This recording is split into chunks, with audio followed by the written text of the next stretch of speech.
Trek Profiles Podcast, episode 78, recorded March 2023.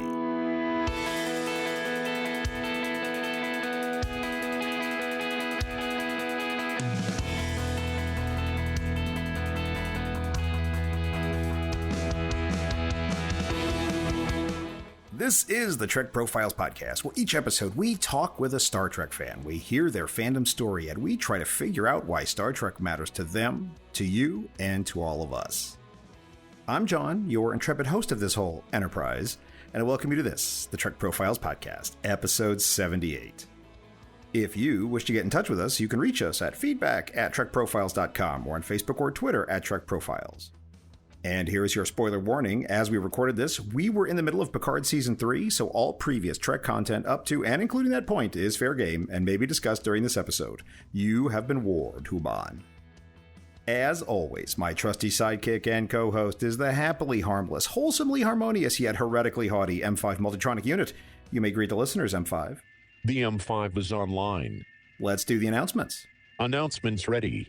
Trek Profiles is an independent show. If you'd like to support us, the best way to do that is just to make sure you're following us. We're on all the major platforms, and your following us helps other Trek fans find us. There are some lightly edited outtakes / bonus material at the end of this episode. It'll come after the ending audio cards, so you can enjoy the bonus material or not, as you choose. At the end of every episode, my guest faces my Kobayashi Maru lightning round. They get 5 terrible multiple-choice Star Trek questions, and they have to give us their answers. And after each episode drops, I tweet those questions out as polls where you can have your say. So let's look at the questions from episode 76 with Christian and see how it went. Best-looking Klingon ship design of these choices, the Vorcha, the Katinga, or the Nekvar. Chris was all in on the Katinga, but the Empire said Gobe and selected the Vorcha by 49%. The Katinga got 29 and the Nekvar got 23. Apologies to all the Klingon speakers for my accent there. Pick your favorite ending for the phrase, I'm a doctor, not a blank. The choices were bricklayer, torpedo technician, or moon shuttle conductor. Chris picked torpedo technician, but bricklayer was the choice online with 43%. Moon shuttle conducting got 34%, and torpedo technician came in last at 23%. Hello, Starfleet Cadet. Which California-class vessel will be your first assignment? The choices were the Inglewood, the Vacaville, or the Fresno. Chris picked the Inglewood, and so did the Twitter people in the poll with 62%. Fresno got 25%, and the Vacaville 13%. Who's worse, Landru or Val? Chris and the Twitter people agreed that Landru was worse, way worse. In this case, it was 86% for Landru and 14% for Val. And finally, which archaeological find would we like to add to our collection? Your options were the Stone of Gaul, the Kurlan Niskos, or the Bantaka Spire. Chris picked the Spire, but very few people in the poll did. It only got 8%. The Kurlan Niskos got 23%, but the Stone of Gaul was the winner with 69%. Now, if you enjoyed those questions and would like to take a stab at writing your own for possible inclusion in the show, send them to me at feedback@trekprofiles.com or DM me on Twitter anytime. That's it for announcements. Let's get to it. M5, let's start the show. Commencing transmission.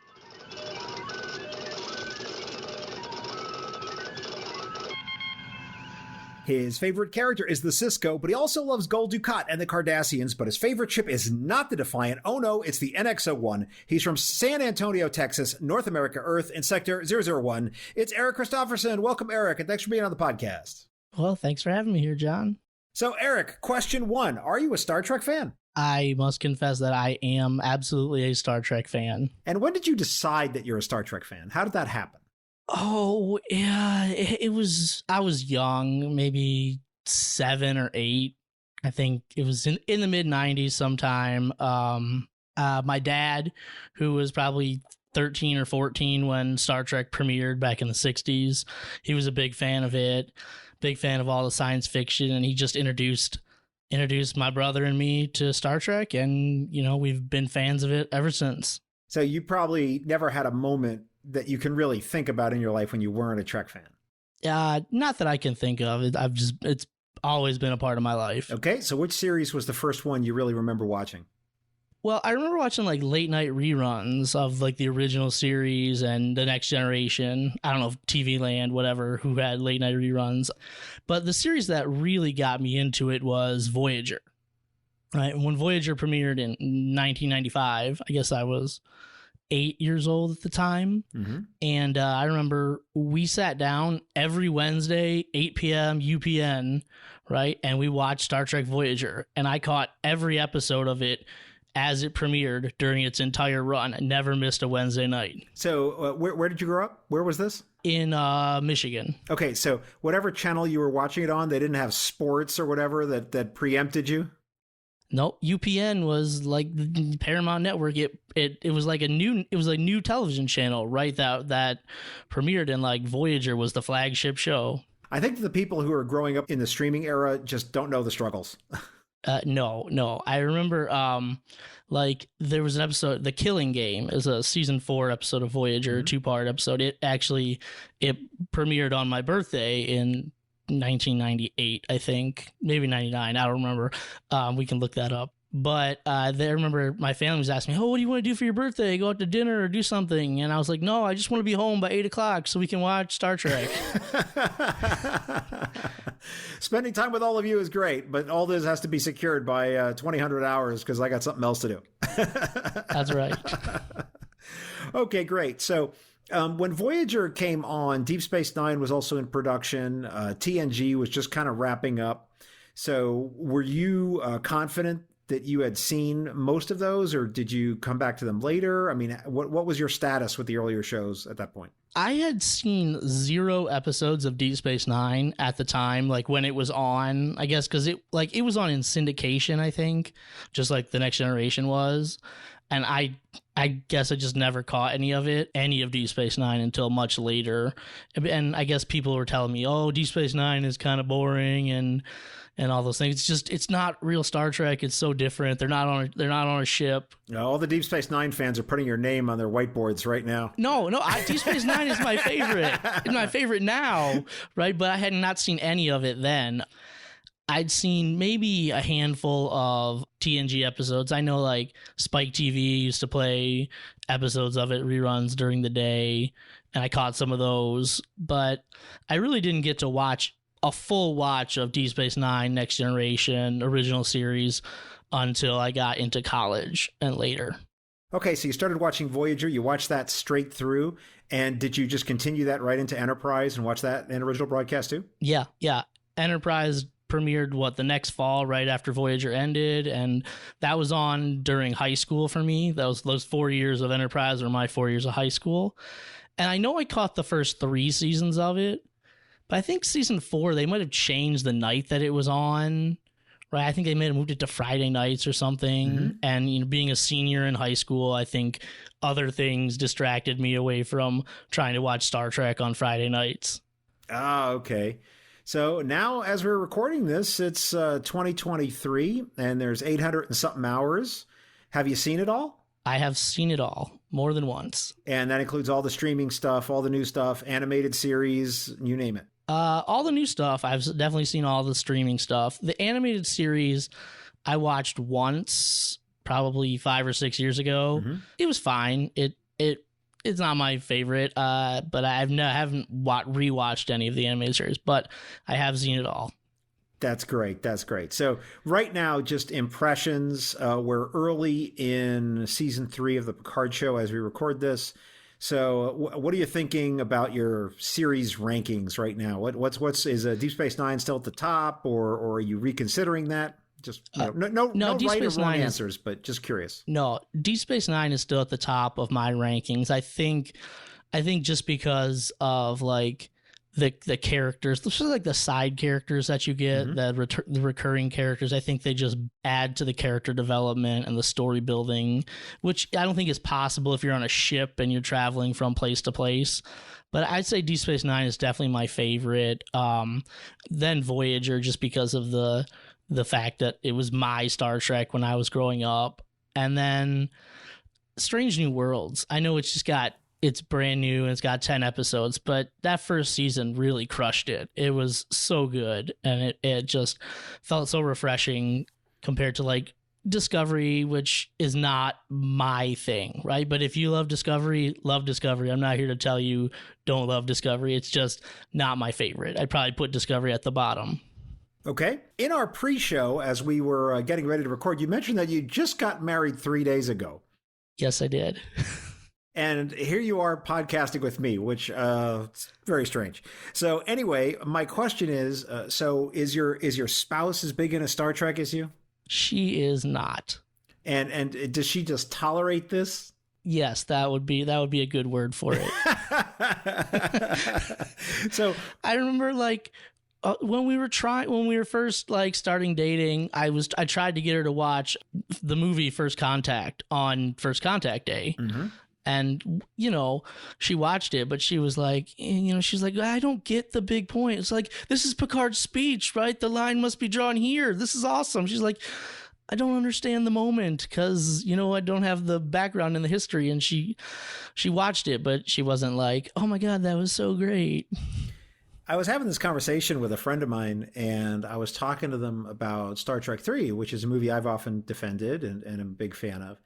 And I was talking about the, spoiler alert, the destruction of the Enterprise in that.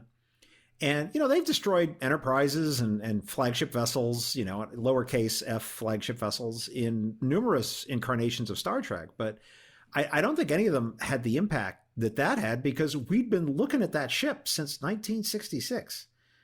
And the thing had just been sitting there with you since, what was Star Trek 3? Like 86 or something like that? So, for 20 years, that ship has sort of been in your consciousness. And then seeing it get blown up, I think, was just, I don't know. I mean, some of us had grown up with it, and so you can't like replicate that if you don't have the background with it. Even if you're just binging it, and even if you decide you really like Star Trek, it's just a very different thing when, you've had this thing in part of your life for that long. But I don't know if you want to say anything about that or not, but I'll give you the opportunity to if you want. I mean, I think the same thing can be said in the episode Timeless in Voyager when you see the Voyager crash into the ice. I know it's only been in season 5, so it's not 20 years, but it was pretty impactful for me seeing the Voyager crash into the ice planet and basically just get destroyed. So you mentioned that you were showing your spouse the movie First Contact, but the M5 tells me that I should ask you about seeing First Contact in theaters. What's this about? Oh yeah, First Contact came out in 96, and I know my dad took my brother and I to see it in theaters. It was like one of the first PG-13 movies I got to see in theaters. Oh wow, that's big stuff. Yeah, good stuff. And I think the reason why I was like really into it is because I was really into the movie Generations that came out before it, right? The movie Generations that came out before it, I've seen that movie like 100 times. Oh, that's an interesting choice. But yeah, seeing First Contact in the theaters, like that was a spectacle for 9-year-old me. Glorious.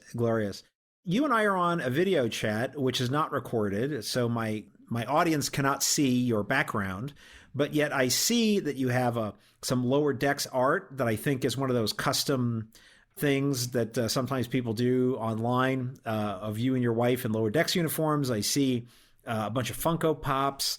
I see Star Trek, the Federation book, I believe, and a couple other doodads. So it looks like you're a little bit of a collector. Yeah, this is like my little nerd corner over here in our office. I get like my little space. What you see behind me, that's all I have. I never was like a huge collector, like going out there and getting toys and comic books and things. But, if I see something that I really like, I'll buy it. Like I get that metal worked or aluminum worked Enterprise up there. The Picard head, there's a 3D printed Picard head up here. That was actually the first gift that my now wife ever bought for me, right? She got that for me on my birthday last year, right? And I was like, that was so awesome that she's like, I know how big of a Star Trek fan you are, and I wanted to get you something that you thought was cool, and here's a 3D printed Picard head. Nothing says love like a 3D printed Picard head. So that metalworked Enterprise is kind of interesting. What is the origin of that particular item? We went out to the First Friday event here in San Antonio in the art district where they open up all the art shops, and there's like a big market set up there too, and people sell stuff, and we were just walking around there. And there was a guy who had all kinds of metalwork. He had like TIE fighters and X-Wings and all kinds of neat like nerdy stuff and saw that Enterprise sitting there, and I was like, I must have that. So please send me photos of all that, and I'm going to put that up on the show notes page up at trekprofiles.com, because that's definitely unusual, and I think that my listeners would enjoy actually seeing a couple photos of that, along with the 3D printed Picard head, which is really lovely that your spouse decided to give you that. I think that that's incredibly cool. You ever been to a Star Trek or sci-fi convention? I actually have not. I want to. I really do want to. My problem is I don't know a lot of people that are also into Star Trek. Like I don't have very many friends in general, but like friends who also like Star Trek is not. I just don't have a lot of them. And so my one friend who we record a Star Trek podcast with, we were trying to make plans to go to Star Trek The Experience, right, in Las Vegas. But this was back in like 2006, 2007. Yeah. But we were both in college, and we didn't have real jobs, and we could never like get together the money or the time to go and see it, and it doesn't exist anymore, unfortunately. That's true, but there's always the Star Trek convention that's out here in August every year. So yeah, if you ever get the time to come to that, that is definitely something to do. Yeah, I definitely want to. And then my friend, like, I live in San Antonio now. I was living in Missouri back then, but we were planning on going to a convention in San Antonio in June of 2020.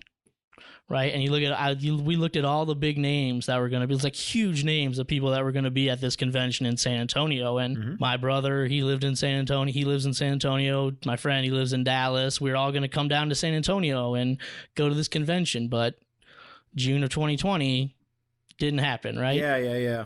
Totally get it. So we were looking forward to that. Didn't happen. But I'll get to one eventually, right? We'll get to one, right? It's definitely something that I want to do. Oh, that's glorious. Yeah, I would encourage you to do it in the strongest way possible. It's really something, especially if you're one of these people that in your life you don't have a lot of Star Trek people, a lot of Star Trek fans around you, and you go to the convention and all of a sudden it's like every single person here is a Star Trek nerd, like every single one of them, and it's just fantastic, And you just meet so many people, and it's a story we've talked about a lot here on Trek Profile, so I'm not going to go into it too much now, but I will just say one of the things that I've heard again and again is people go to the conventions just to experience the convention, and then they start meeting people, and they just have to come back to see those people again and again, because it's just like a wonderful chance for the tribe to gather. So you got that to look forward to if you ever start going to conventions. You a Star Trek costume guy at all? Cosplays, T-shirts, anything like that? I've got a bunch of T-shirts. I'm wearing one right, my Quarks Bar T-shirt right now. Very nice. I have two Star Trek uniforms. I have an original series Science Blue, and then I have a Strange New Worlds Command Gold. Oh, very good, very good. And what occasions do you have to wear those? Because you haven't been going to conventions, and you don't have a lot of people around you. So I'm curious as to just like lounging around the house. What's the story here? Well, it makes an easy Halloween costume, right? Right. Just put it on, right? If you like, I need something. Let's just put on the Star Trek uniform. We wear them on the podcast. We do like special events that we will live stream, and we'll wear the uniforms on there for our listeners, right? And it feels like a special event when we get all dressed up in our uniforms.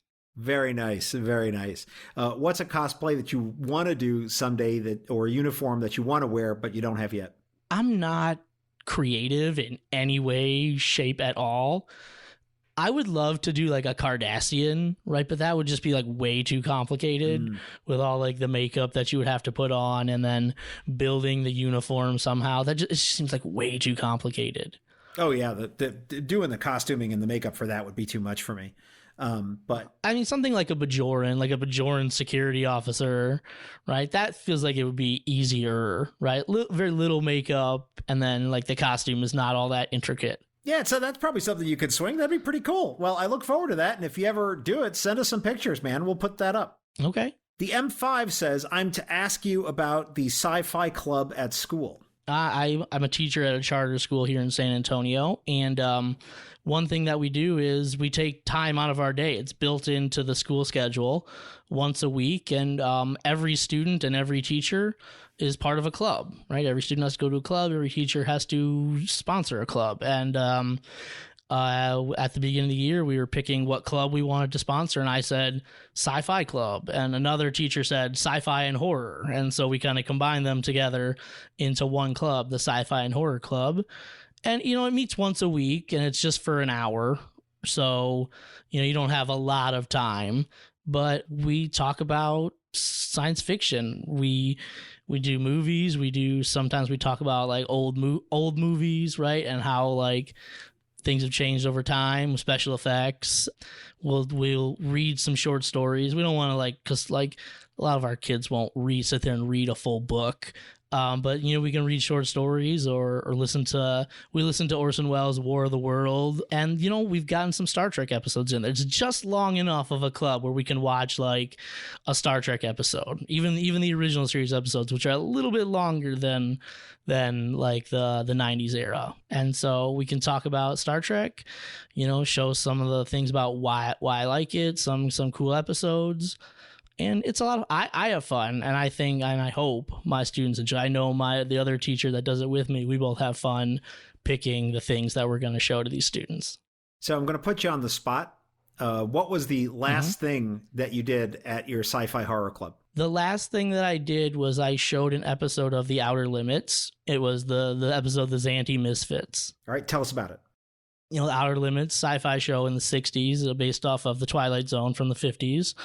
And the Xanthi Misfits is an episode where aliens, they contact Earth and they say, we're going to send our prisoners to your planet, but you're not allowed to you have to clear an area out in the desert for them, and you have to put guards around it, and no one can get in from your planet, and we don't even want you looking in. And they say, if you don't do what we say, we'll destroy you.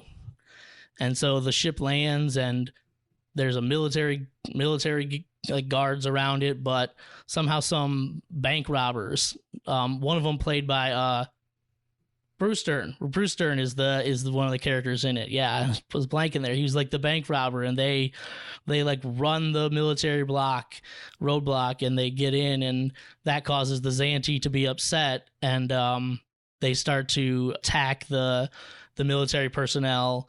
And then at the end, the twist is the Xanthi expected the humans to screw up, and they expected the humans to kill their prisoners because the Xanthi themselves couldn't do it. Oh, I see. Okay, spoiler alert, right? So they were expecting the worst of humanity, and we didn't end up killing them. And I just thought it was cool to show an older science fiction show that was had a big influence on modern sci-fi. Do you have any kids in the group who've never seen Star Trek before they joined your club? Yes, none of them had ever seen an episode of Star Trek before we showed one. Oh goodness! So what was that first experience like? Well, first I should ask, what episode did you show them, and what was the reaction to it? Yeah, see, that's tricky. It's what episode do you show to somebody that has never seen Star Trek? Do you want to show an original series episode because it's the original series? Do you want to show something more modern because, well, old stuff is boring, right? What age range of kids are we talking about? High schoolers. Everyone in my club is either 10th, 11th, or 12th grade. Okay. And so we showed Children of the Comet from Strange New Worlds, just because we decided going with a more modern episode was probably better, right? Anyway, we'd think that they would be more engaged than an original series episode. And as I said earlier, Strange New Worlds crushed it in that first season. And Children of the Comet is just a fantastic episode. Oh, it's amazing. Amazing. And it's everything that Star Trek is supposed to be in that episode. And that's singing. Why we settled on it. Plus singing, yes. Yeah.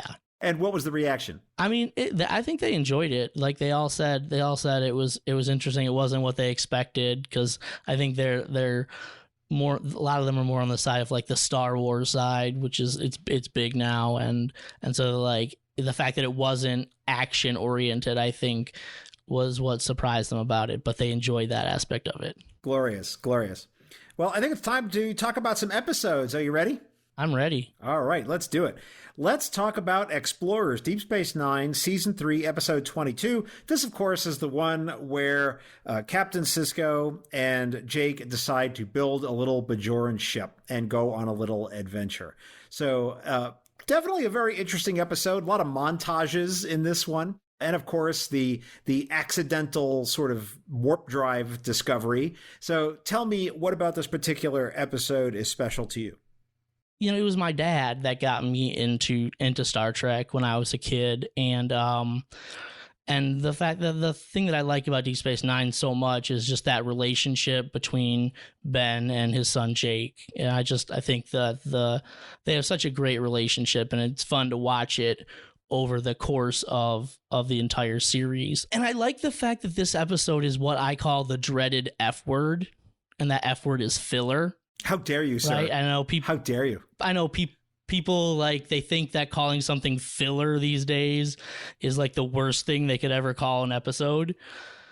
Right? And that's why I like 90s Trek. It's like 26 episodes, not just 10, because you can get episodes like this, which, you know, nothing important happens in the grand scheme of things, but I just love to see a father and a son bonding, right, in any way they can, because, you know, unfortunately, you know, my father died when I was 12 years old. Mm-hmm. And so I didn't get to grow up with him like as much as I wanted to, but the things that I remember are he had a little workshop in our basement, and we would go in there and we would do projects, and he showed me how to use, you know, bandsaw, drill press, table saw, and all his tools. And I just remember, you know, working down there in the workshop with him, and that's how we bonded. And then I remember going on trips, whether it be, you know, camping trips, and just having that time in the car and just talking or listening to music or books on tape.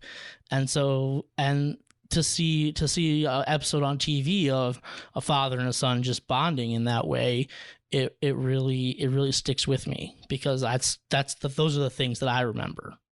Booby Trap, TNG, Season 3, Episode 6. This, of course, is the one where the Enterprise gets stuck in the minefield, and we have Geordi getting deeply, deeply thirsty for Leia Brahms, which is very problematic in so many ways. But I want to know from you why this episode sticks out to you and why the M5 put it on the list. This is one of those things where so many times people's idea of how to solve a problem is to just, you know, more power, right? More power. And I remember, you know, especially growing up in Michigan, watching Home Improvement, right? The Tim Allen show. And his all catchphrase was, "Baby needs more power." I rewired it, right? That was his joke. Okay. Yeah. And so, and you know, they're caught in this situation, and they're like, we need to just feed more power into this, and feed more power into our engines, or feed more power into our phasers, and somehow we can get out of this booby trap by using strength, essentially.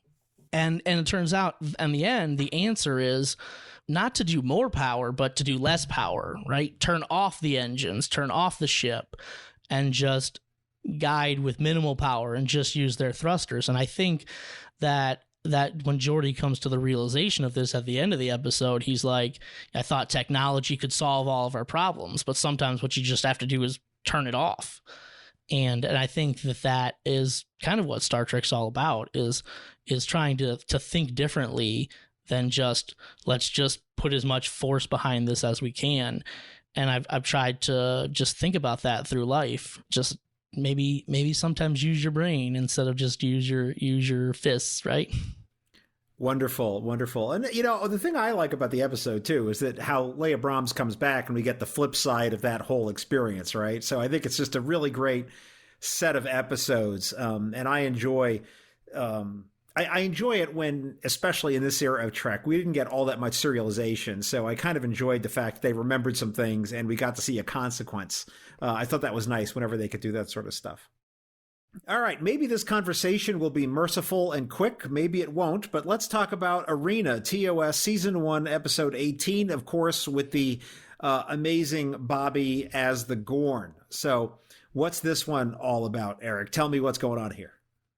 Well, this is the first episode of Star Trek that I ever saw. I distinctly remember this as being the first episode. watching late night reruns with my dad and seeing, Kirk fight this gore. And I was like, oh my God, he's fighting a dinosaur in the desert. And I just thought it was so cool, right?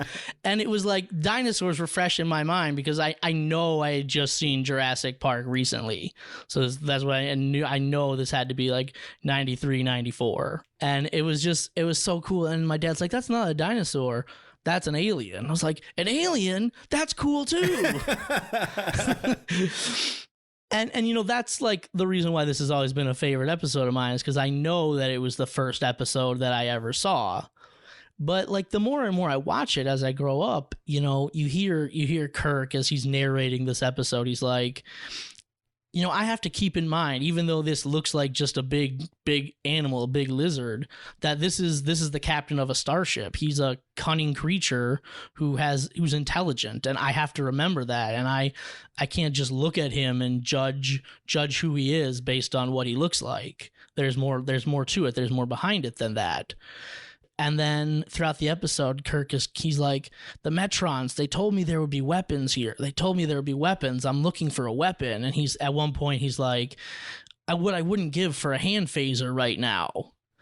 But it turns out that the weapon that he finds, he has to improvise and find like diamonds and sulfur and other things to like improvise and build like a cannon that he can use to shoot at the Gorn. And so it's like sometimes what you think of as a weapon, it's not necessarily what you think of. And you have to be willing to like have an open mind about certain things. Just because somebody tells you that, oh, this is what you should be looking for, doesn't mean you have to have like a closed picture of it in your mind, but you have to have an open mind and be willing to try other things. I was recently asked how I feel about the podcast in that many times people keep picking the same episodes over and over again. Mm-hmm.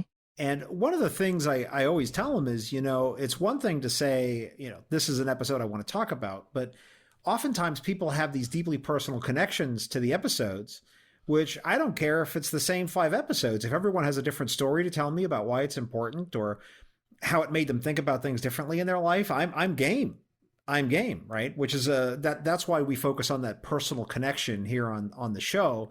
And it's not just coming on and saying, oh, these are great episodes of Star Trek, right? Because then it would be just boring, right? Because we all know why these episodes are great. What's interesting to me, and hopefully my listeners, is why it's great for you. And that's the stuff I really enjoy. So I think it's great that it's a wonderful memory of you and your dad and learning to think about using your resources. It's just a wonderful story about the episode. But I want to ask you about a very unusual choice for Trek Profiles, which I'm always glad to see. And that's the TNG episode, Season 7, Episode 15, Lower Decks. So what's going on here, Eric, with this one? The thing about Lower Decks is we see the same 6 or 7 characters solve every problem every week, right? And we know that a ship like this is not run by 6 or 7 people. There's a whole bunch of people that are helping out too. And it was just fun to see the episode from a different perspective. But I think the thing for me is that everyone is capable. Like, you don't graduate from Starfleet Academy if you're not capable, if you can't get the job done, so to speak. Some people might be more capable than others, but that doesn't mean everyone is not capable. And when you watch Star Trek, I get everybody would like to be Captain Kirk. Everybody would like to be Captain Picard or Will Riker, these strong, confident, in-charge people. But the reality is, or at least my perspective is, most of us Star Trek fans are probably not like Captain Kirk or Captain Picard. We're more like Reg Barkley, right? Which is why I love that character. But so most of us who watch the episodes are probably more like these lower deckers here in this episode. Yeah, we're capable and we can do things, but maybe we can't do them as well as everybody else. Maybe we need a little bit more practice. Maybe we're not going to get promoted the first time around, but that's okay, right? And I love the moment like where the one character, the red shirt in this episode, I forget his name off the top of my head. Oh, Sam Lavelle. Sam Lavelle. Okay. So there's one point where our helmsman, Sam Lavelle, he their shift ends and he goes up to Will Riker, who he's been trying to impress this whole episode. He wants to get a promotion. He says to him, I'd like to stay on the next shift and get more practice because I feel like I really need it. And that line has always stuck with me too, because sometimes people are like, I'm off the clock, I'm going home, right? Mm-hmm. Call me tomorrow, right? Or don't call me when I'm off shift. But he's like, he realizes that he needs the extra practice and he needs the extra help. And he's willing to like admit that he needs that extra help. And no matter how good you are at something, like you can always get better. And just understanding that he needs that practice is always something that resonated with me, because he was like, whatever I need to do to be better at my job, right? And it's the effort that I'm putting in that is really important. And right, maybe I'm not as good as everybody else, but as long as I try and put in that effort, that's what really matters. So it's not something that takes me out of episodes or makes me real mad or anything like that. And in fact, very little in Star Trek makes me big mad. But it is something that I do note, that because of the way that they make television, this is not the kind of thing you can do. But it is actually true that in real life, it's the inverse of that. That lower decker who is operating the auxiliary engineering panel on Deck 8 knows more about that panel than anybody else on the ship, because they're literally doing that all stinking day. And you know how you'll see where they go against this all the time in episodes is they'll do things like they'll say, oh, hero character over here is the best pilot on the ship, therefore they've got to do the dangerous thing. And it's like, okay, how many hours of actual flying have they done in the last 6 months, right? I'm going to wager it's a very small number. And meanwhile, the person who's in the job, who's been doing it for the last 6 months, right, who's fully qualified, fully up to date, right, has been practicing and knows ins and outs of how the ship works, they're not going to let that person do it. They're going to let this rusty person do it who might have been better in the past, but who knows how current they are, and they're going to do it now. That's not how this actually works in reality, right? It's going to be that person who's in the job. And the other part of it, too, is that if that person who's doing the job is not ready to perform when needed, that's a fault in management. Why is that person not ready to perform their function when called upon, right?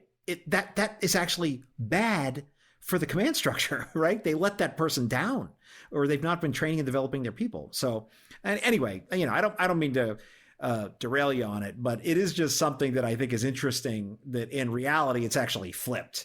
I guess the thing that stands out to me is essentially as an ensign fresh out of the academy, he's brand new to things, and you can have all the book learning you want, but you get hired at a job, you're going to need to still learn things and still need to practice right when you get hired on any job. And yeah, it is management that's got to teach you those things. And I think that episode does a good job of showing at one point, they're doing a drill and they're going really slow, and somehow they were slower than the other shift.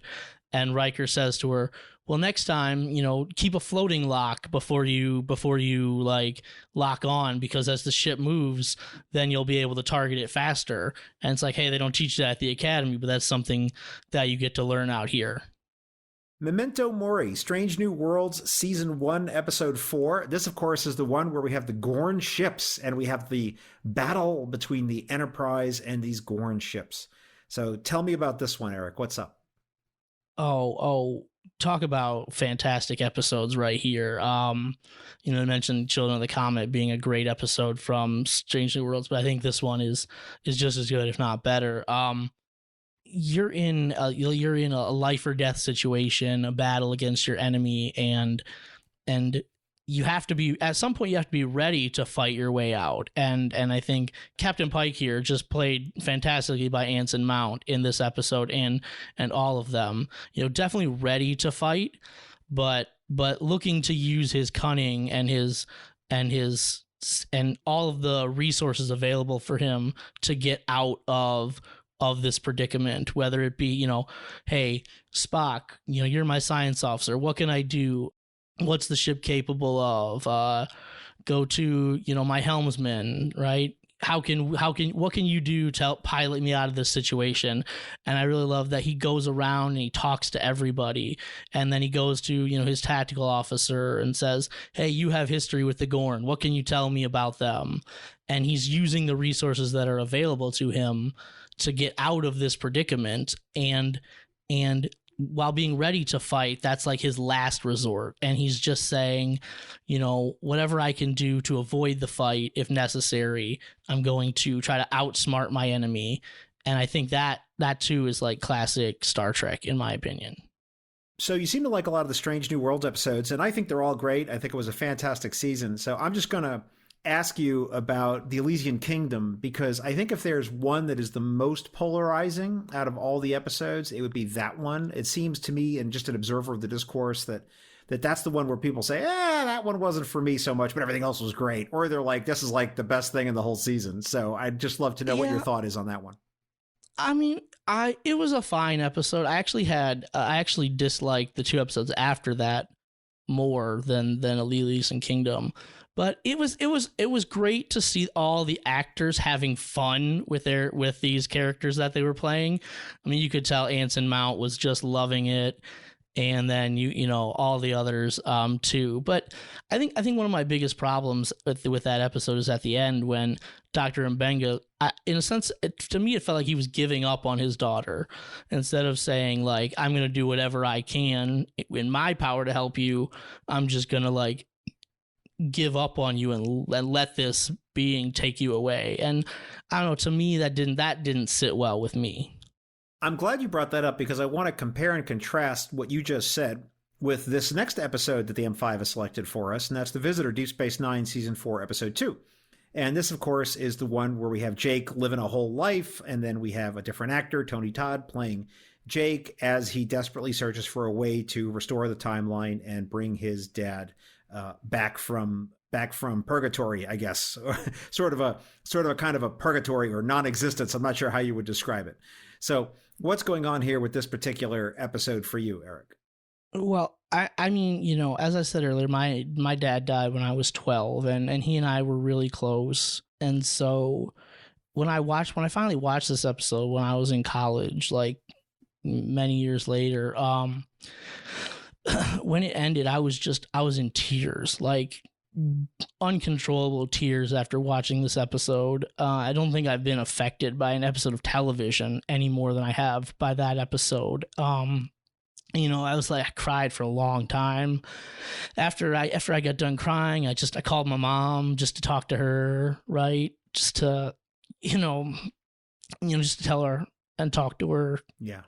Very emotional for me, that episode. He's at the end of the intro, he says, the worst thing that could happen to a boy happened. My dad died. And that was the worst thing that ever happened to me in my life. And I would have given anything for it not to have happened. I would have given anything to have my dad back, right? I know, like, there was no way in our life, right? Through some contrived means, old Jake was able to get his dad back, and like I would have given anything to be in that place, and have a way possible. But like as you're watching the episode, and Ben keeps coming back, and you just see how much it, like, the two of them wish they could have been there for each other through the whole time. And you see how proud, like, Ben Sisko is of his son, right? Becoming a writer and getting married, right? And I think about all those things that I wish my dad could have been there for. Yeah. And then you also see there's so many things like, Jake becomes a successful writer and his dad is so proud of him. And I'm sure that my dad will be proud of the career that I have for myself now. But like so many other things in that episode, like when Jake decides, hey, my dad is somehow alive in this purgatory and I've got to figure out a way to bring him back. And he says he gives up on his writing and he devotes himself to his studies, right? Like becomes like the biggest expert in astrophysics or all these crazy sciences, probably made up terms that technobabble.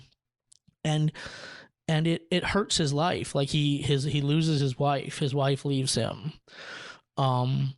And then like Nog, his friend who, tries to help him and tries to be there for him, but Jake like pushes him away because he's got to devote himself to learning and studying so he can do anything to bring his dad back. And like, I wasn't doing it to bring my dad back, but education was super important for my dad, right? My dad was a lawyer, so was my mom, and they always pushed on us. Education is the path to a better life for you. And when my dad died, like I don't know, for some reason I put that in my head that like education has to be the only thing in my life, has to be the most important thing in my life. And so I just dove into schooling as hard as I could. And I gave up on friends. Like I pushed my friends away. I said, I'm not going to engage in these personal relationships. And it really hurt. It's still difficult to this day for me to like make friends, because I pushed people away for so long.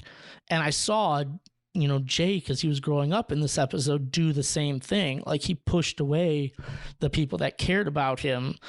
And when there's like the point at the end of the episode when the dad comes back and he's like, that's not what I wanted from you. I didn't want you to give up on these people that cared about you. Like, and seeing that and knowing I did the same thing really like made me change that and say like, maybe like just devoting all my time to studying in school is not the thing that I should have done. Maybe I missed out on those opportunities to make friends and build bonds with people. And that episode just hit me so hard. Why does Star Trek matter to you, Eric? Well, Star Trek matters to me because in a sense, it's almost my comfort blanket, right? Like I know it's always going to be there for me and I can always go back to it. And I know like everyone says this, but it's about hope and it's about dreaming. And in a sense, it almost seems cliched, but it's so true. Like Star Trek, it's okay to dream. It's okay to hope for a better future. Yeah, some bad things have to happen along the way in the Star Trek universe, right? Bad things have to happen before we can get to this really good place. But that's okay, right? It's okay to dream. It's okay to hope. It's okay to think that the future is going to be better, right? And it's okay, like, to use your brain first rather than use your bronze first. And I just love that message, right? It's so different from a lot of science fiction that's out there. Well, I've enjoyed our conversation, Eric, and I thank you so much for sharing your story with me. But the M5 is letting me know that it is now time for the Kobayashi Maru. The Kobayashi Maru is a challenging and difficult test, cunningly prepared by the M5 just for you. Should you not only survive the test, but pass it as well, the M5 will award you an honorary Star Trek title on behalf of our little program. Are you ready to face the Kobayashi Maru, Eric? Yeah, let's do it. M5, load the Kobayashi Maru simulation and prepare to record Eric's responses. Preparing simulation.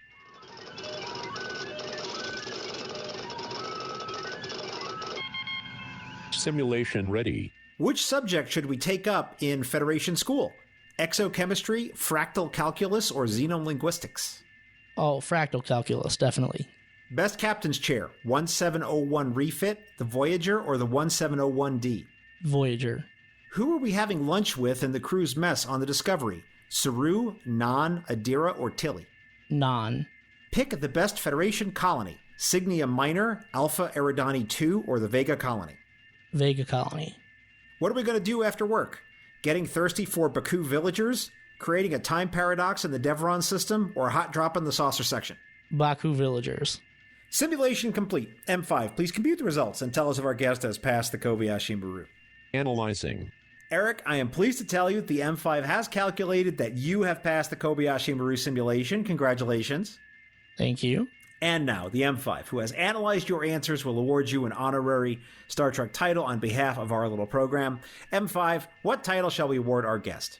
Eric is awarded the title of Elementary Temporal Mechanics Teacher at the Utopia Planitia School. So there you go. Oh, awesome. School teacher. So, Eric, why don't you tell people how they can get in touch with you, tell them about your podcast, where they can find you, and talk Star Trek with you. If you're looking for me personally, you can't find me. I'm not on the socials, not on the Twitter.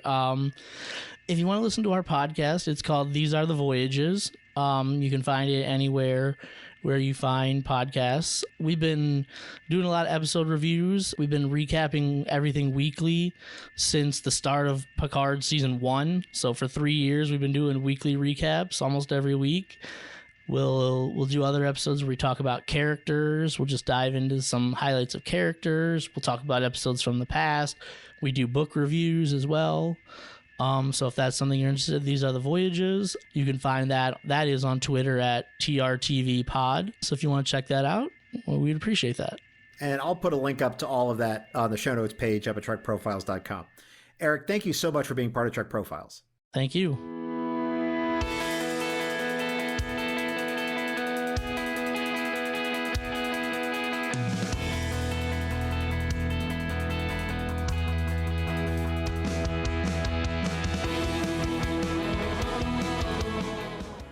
Here ends this installment of the Trek Profiles podcast. And before we offer a Trek quote to close this episode, I'd like to remind you that you may send us your happy communications of congratulations, your negative notes of nagging, or self-portraits of yourself in a Star Trek cosplay to feedback at TrekProfiles.com or on Facebook or Twitter at Trek Profiles. Anything you send us may be used in the show, or it might be traded away to the Klingons for dilithium mining rights. This time, I leave you with a quote from the EMH, who in the episode Timeless said, quote, "To aid an honorable thief or to spend eternity in cybernetic oblivion. Let's tempt fate." Close quote. Thanks for listening and live long and prosper.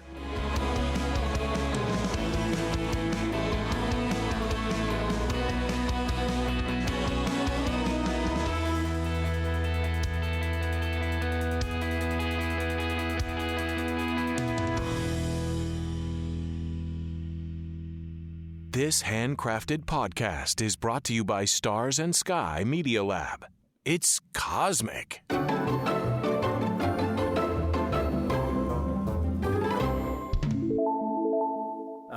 I see you're a Lower Decks fan, but you didn't pick any Lower Decks episodes. You got a Lower Deck art hanging over your head there, it looks like. Oh, yeah. I don't know if you can Yeah, I can see it. That's okay.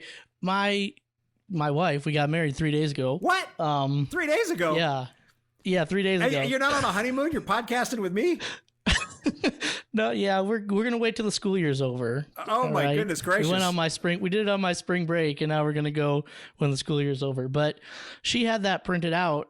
She found somebody on Etsy, and they like took a picture of us and like made it into like Lower Decks art. Me, her, that's her dog, and my cat is on the other side of it.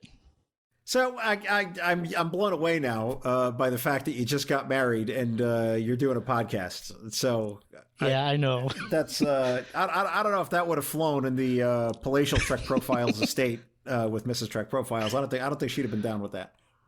Well, yeah, she's out in the living room. She can hear me sometimes. Sometimes when we're podcasting, I'll get a text message from her saying something like, "Don't say that," or "I didn't say that," or something.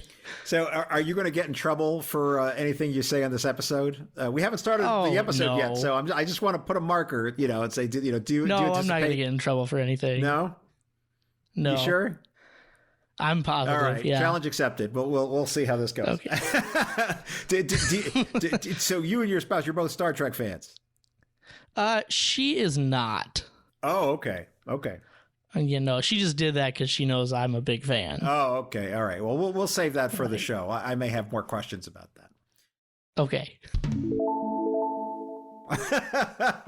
So I certainly hope you saw the last episode of Picard. I was in New Orleans getting married, right?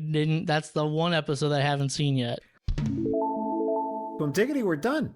Was that okay for you? Yeah, it was good for me.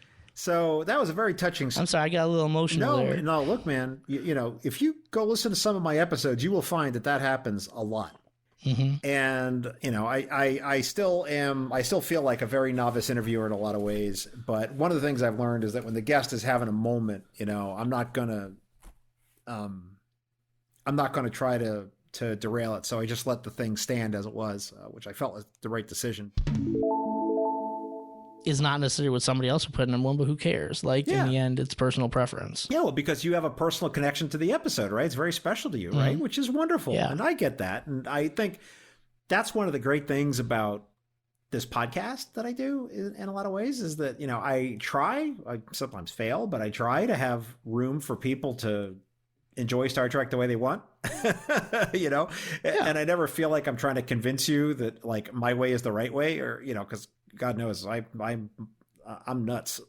You know? No, I mean, I'm not here to be a gatekeeper to anybody. Like what you like. I personally, like I said, Discovery is not my thing, right? I didn't like, but if somebody out there is if that's your favorite thing, love it. Go ahead and love it. Embrace it, right? But like, I don't have to embrace it. I don't have to love it. So it's funny because, you know, it's, as you know, being a podcaster, you don't get a lot of feedback from people, but sometimes the feedback you do get is very interesting. Uh-huh. And one of the biggest pieces of feedback I get is, like, every other episode, someone will tell me something and I'll be like, that person wasn't like a real fan or a big enough fan or the right kind of fan. And I think, dude, just don't even tell me that. Like, I don't even want to know your off-brand opinions on who's a fan. I ask them, are you a fan? And they say, yes, you're a fan. Like, what does that even mean? They're not the right type of fan. Like, I don't even understand, like, what that means. But let me ask you, we didn't talk about this during the episode. What induced you to become a podcaster? Well, my friend Chase, he, you know, after college, we kind of went our separate ways, right? Yeah. He moved back to Texas. I moved to Missouri, and I kind of lost touch. But he just like messaged me out of the blue after years of not talking and was like, "I'm starting a Star Trek podcast, and since I accuse you of getting me interested in it, I think it's only fair that you come on in and be my co-host. Do you want to talk?" And I was like, because I don't have people in my life or friends that watch or like Star Trek, so I don't get to talk about it with anybody. And so when he was like, come talk about Star Trek with me, I was like, yes. Probably the weirdest experience, I think, in this regard that she ever had was, and this was, God, we've been married for 17, 18 years now. And of course we were dating before that for quite a period of time. And so one year, and this was obviously, must've been early on, she asked what I wanted to do for my birthday. And I was like, I want to go to Quark's at the Star Trek Experience. And so she took me to Quark's at the Star Trek Experience. And, you know, we ate and the food and we drank the stuff and the characters are walking around and we did the ride. She was like, what in the world is all of this? You know, she just had like, this is all bizarre, but she humors me with all of this. So I have a lot of appreciation for her for that. I mean, she let me, go ahead. Oh yeah. So like when we first started dating, she was, you know, in the get to know you phase, like, well, what do you like to do? What's something you do for fun? And I was like, well, I podcast. That's the thing I do every week with my friends. And she's like, oh, what do you podcast about? And I was like, Star Trek. She's like, what? I like Star Trek. You know, I wasn't sure like how open I should be about my fandom in like the early parts of dating. Oh yeah, you don't want to scare them off. Yeah. No, but then she was like asking me questions about it, and like I said the first gift she ever got me was that Picard head, but actually there was a few things before that. She got me like a little gift bag. It had like candy in it, and it had a whole bunch of like Star Trek stickers in it, and then this card with data in here that says like Like, it says, my neural pathways have become accustomed to your sensory input patterns. Oh, that's glorious. Right. And that was actually like the first gift. It was like a little candy bag and stickers and this little Star Trek card. And that was just after she asked me a few questions about you know, what about Star Trek. And I just thought that was like, hey, I found somebody special when she's willing to do that. If, like, for more background, like, I know I had mentioned earlier, I've seen Star Trek Generations over 100 times. Why haven't you seen Star Trek Generations over 100 times? Well, we owned that movie on VHS, right, back in I knew it. the mid-90s. And what we would do is, as a family, we'd go on a lot of car trips, either going up camping or going to my grandparents' house up in the north part of Michigan. And as a way to keep us calm, we had this like maybe 10, 12-inch TV that had a built-in VCR, and we had a three row van, and my brother and I would sit in the back, and we would shove this TV in like the fold down tray in the middle row, and you could plug in this TV into your cigarette lighter in your car. And I guess that was our screen time back then, right? On these long trips, my brother and I would sit in the back and watch movies. And we had a VHS of Star Trek Generations, and we watched it all the time on these long trips. And to this day, that's my favorite Star Trek movie.